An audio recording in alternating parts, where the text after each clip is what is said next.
तर दोन्ही पवारांनी भाजपला उल्लू बनवलं, प्रकाश आंबेडकरांनी ही टीका केली.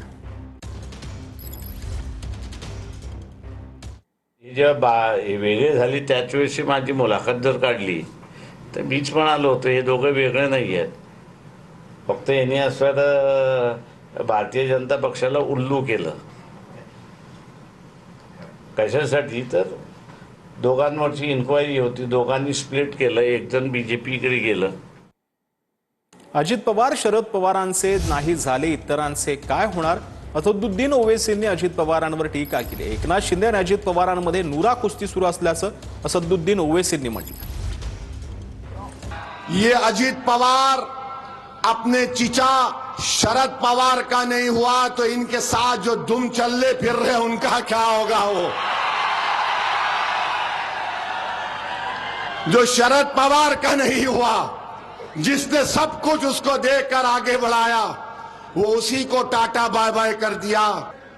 एक ही कैबिनेट में फडणवीस बैठते, शिंदे बैठते और अजीत पवार बैठते.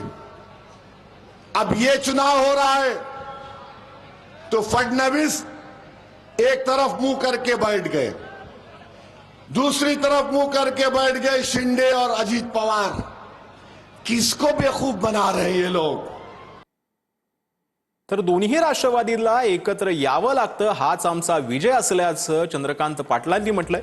तर पुण्यात आमचा विजय निश्चित असल्याचा विश्वास देखील चंद्रकांत पाटलांनी व्यक्त केलेला आहे. चंद्रकांत पाटील आज पुण्यामध्ये प्रचारात जे आहेत ते सहभागी झालेले होते.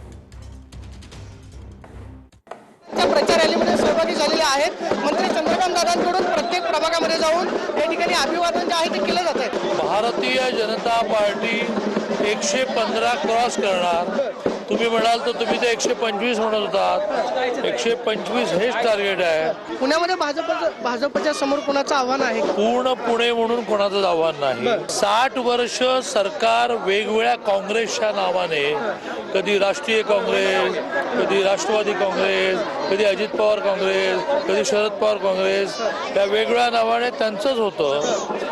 ना ते रस्ते रुंदीकरण करू शकले, ना फ्लायओव्हर करू शकले. दोन राष्ट्रवादी एकत्र येण्याची संकेत आहे. दोन राष्ट्रवादी एकत्र येण्याची गरज वाटते. हाच आमच्या विरुद्ध, हाच आमचा विजय आहे. Camera person Sushant Raut, Pradeep Kapse, TV9 Marathi.